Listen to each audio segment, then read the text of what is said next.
Hello grade 8 students. So today we are going to learn about the second unit in your science textbook, that is animal classification. But in this video we will be discussing about the invertebrates. So we will discuss about the groups and the animals that belong to it. Then later we will be doing some questions regarding that.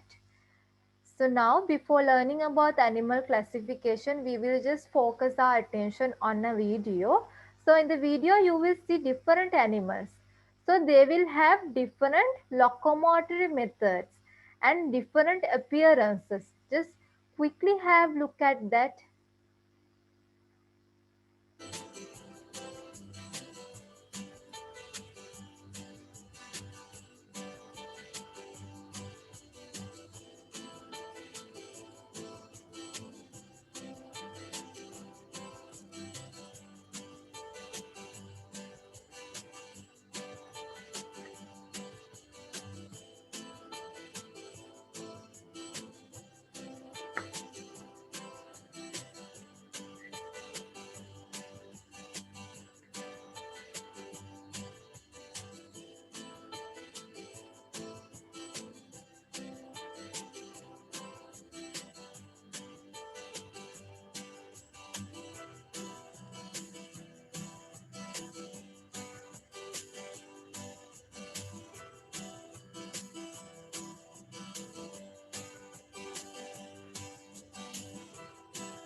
Okay, now we saw that the different animals are different from another animal, from their features, the appearance. So now it is very hard to memorize all the features of an animal when we just study about them alone. So what do? We just group the animals based on their common features. Now if you take the animals, they will have some common features sharing with each other. So we will take those features and then systematically we are going to group them. So now we will see what classification is. So in classification we will be categorizing animals in a systematic way by considering their common features. So now that is known as classification. So now we are going to do a small activity. So this activity is based on your previous knowledge in your grade 7. So there you have learned to classify organisms by their presence of vertebral column and absence of vertebral column. So same knowledge you are going to use in this activity. So just copy the table and then after that I will be showing you some pictures of the animals. So you are going to put the animals into your table. So now if you are going to do that, just pause the video and just classify them yourself. Then I'm going to move to the answers. So the answers will be like this. So the animals that are coming under the column, animals with the backbone or vertebral column are yellowfish tuna, dog, cock, python and lion. And the animals without a backbone or the vertebral column are snail, crab, butterfly and the spider. So now with this we are going to see. So now can you remember, you have given a name in your for these animals in your grade 7. So that is, so animals with the backbone or a vertebral column. So what did you call them? you call them as vertebrates. So now when you consider the animals without a backbone, so that is without a vertebral column, so you call them as invertebrates. So now then we are going to learn 2 points, that is the animals with a backbone or a vertebral column are known as vertebrates, and when you consider the animals without a backbone or vertebral column are known as invertebrates. So now as the first part in our lesson, we are going to learn about the invertebrates here. So here you are given with some pictures of different invertebrates. So do you see the differences between them? So because that is they are been belonging to different invertebrate groups. So some of them are having so much of muscular parts and some are having a skeleton part and some are having just shells and some can't locomote, just move from one place to another. So with these features, we are going to divide these invertebrates into 4 different types. So there are 4 main groups of invertebrates based on their common features. So that is Cnidaria, Annelida, Mollusca and Arthropoda. So now as the first step you are going to learn about this Cnidaria. So now when you consider the Cnidaria, do you see different pictures of Cnidarians here? You have Hydra, sea anemone and jellyfish. So you see that these sea anemone, have you ever seen them just swimming or moving around?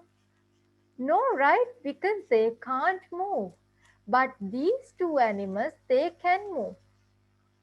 So we'll just move to the next slide. In the slide, you are given with a picture of Hydra. So before that, we will just learn about some of the features of them. That is, so if you take the image of these animal and if you are going to divide them using a central axis, so the animal's body will be divided into 2 equal halves. So it is same you can do here. So because of that, we just give a special name for these kind of animals, that their body is having radial symmetry.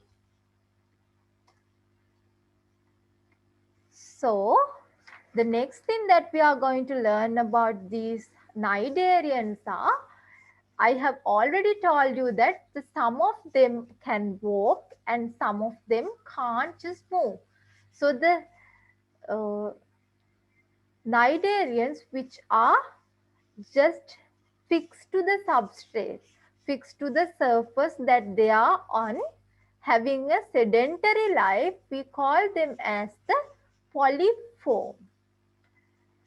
And the ones who can just freely swim, like the jellyfish, we can just call them as the medusa. So you have seen that these Cnidarians have 2 forms, like polyform and the medusa form. So the next thing is that these animals have something called tentacles.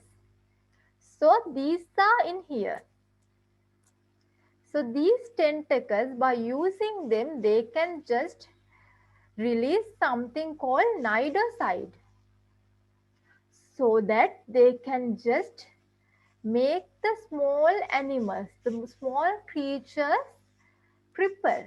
So they just release cnidocides and the small creatures will be crippled, so they can't move. So what do? They just quickly grab the animal and just have them as their food. So that is the way how they take their nutrition.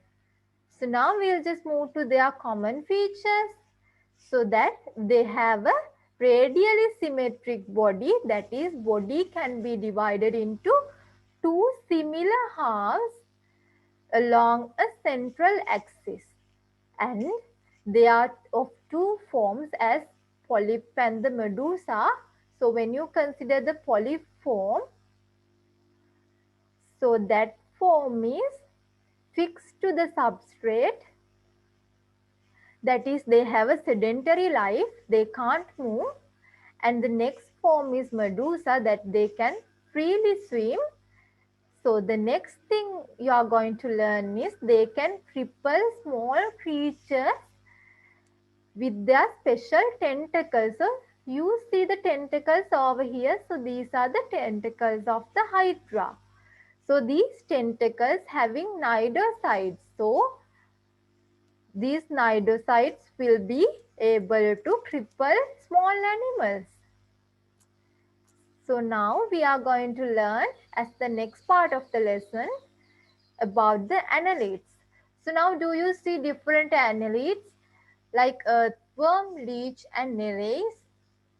So just by looking at them, you can say that this earthworm, it is having a body with different parts. So its body is divided into different parts. So we call them as segments.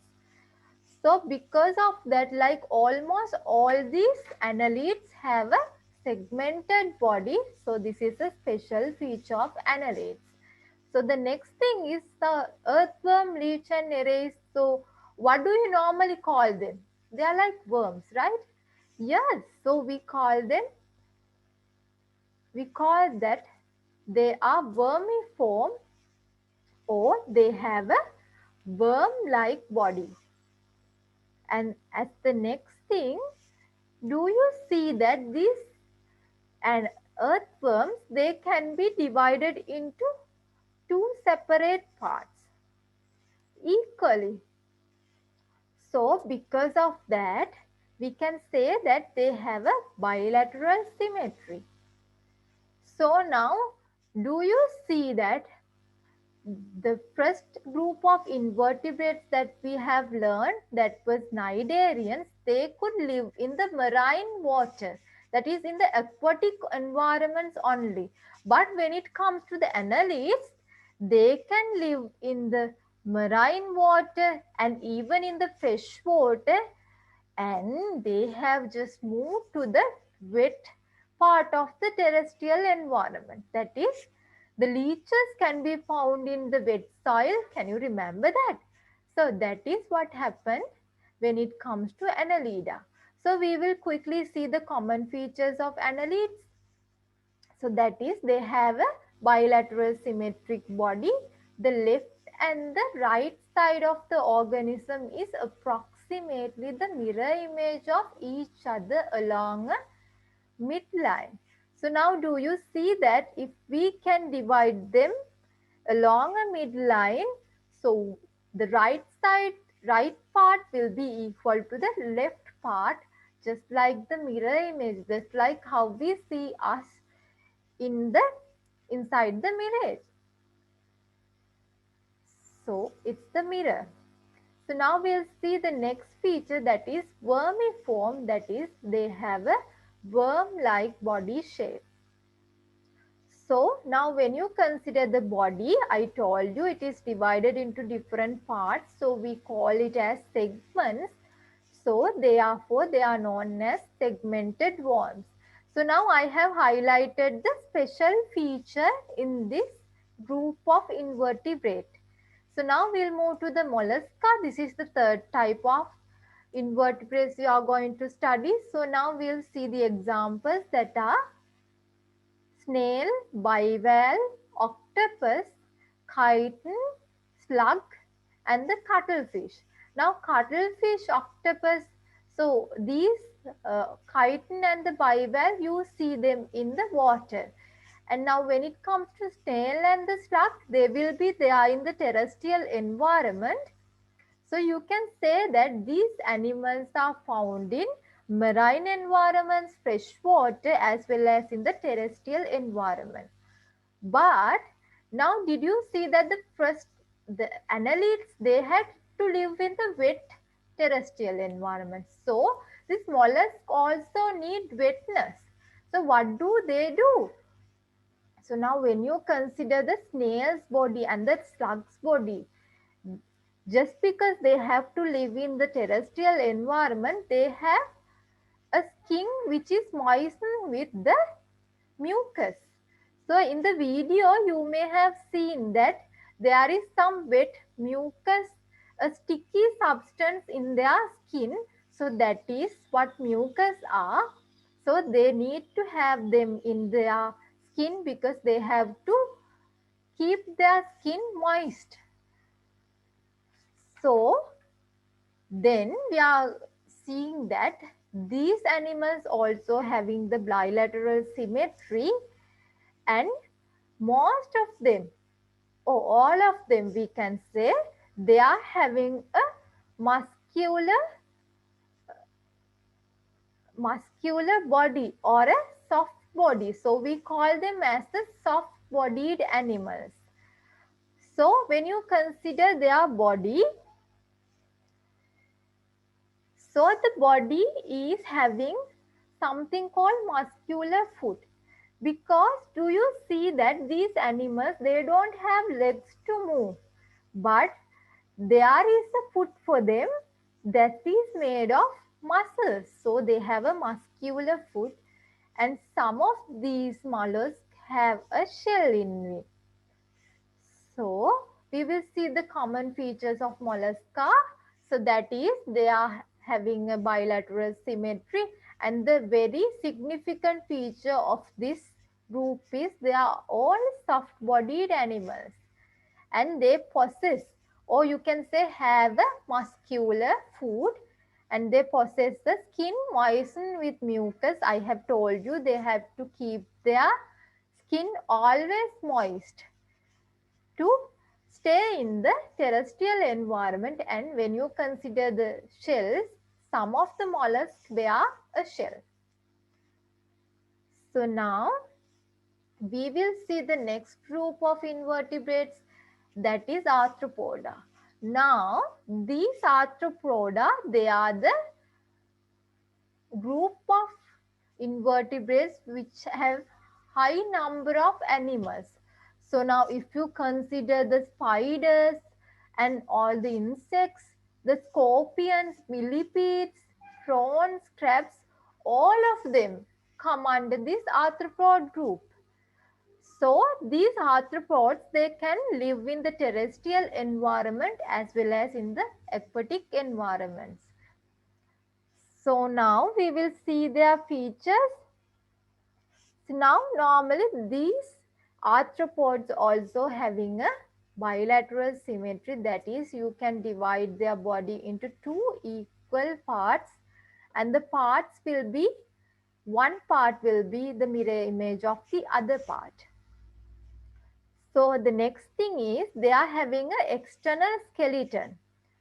So that is they have a skeleton that is externally fitted to their body.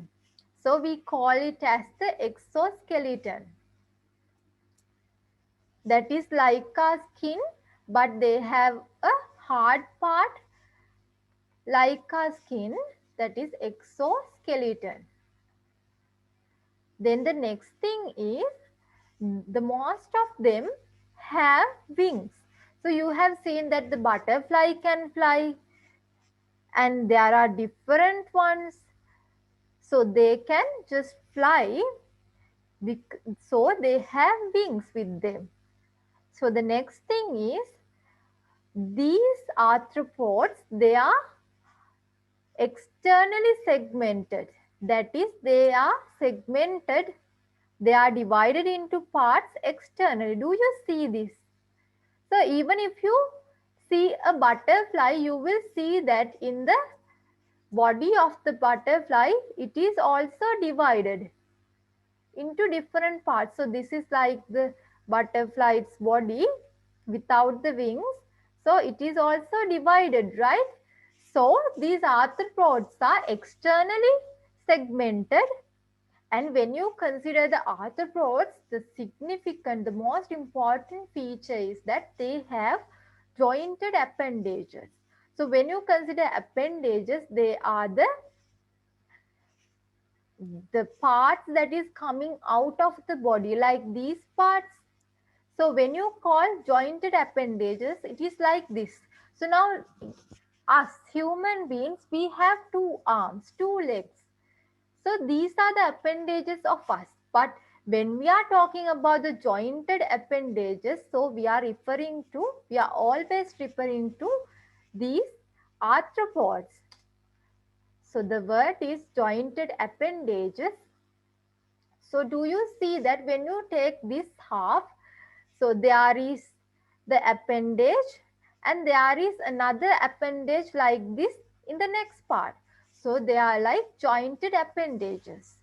So now with this, we'll just see the common features of these arthropods as well. So they have a bilateral symmetrical body, and their body possess an external skeleton, that is a exoskeleton, and some species have wings, and the arthropods are externally segmented body. All the arthropods have jointed appendages. So jointed appendages is the term we use just for just only for these arthropods. So that is the significant character in these arthropods. So you can differentiate these arthropods from other invertebrate groups with this.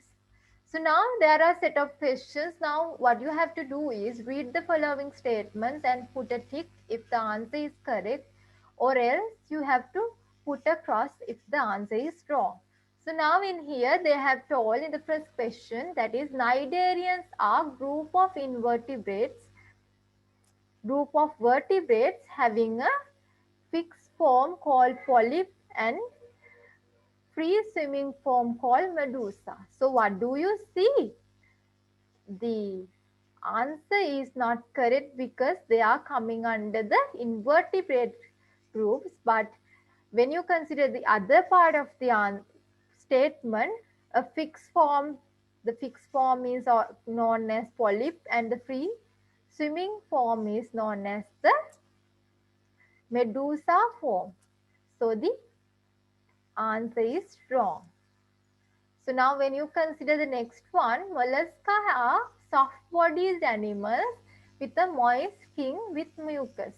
So I have already told you that they have to live in the terrestrial environment. So mollusca had to keep their body always wet. So they have mucus in their body skin. So these mollusks are always soft-bodied animals, so they have a moist skin with mucus. So when you consider the next one, Annelida are segmented worms. So now when you consider Annelida, you must remember these earthworms.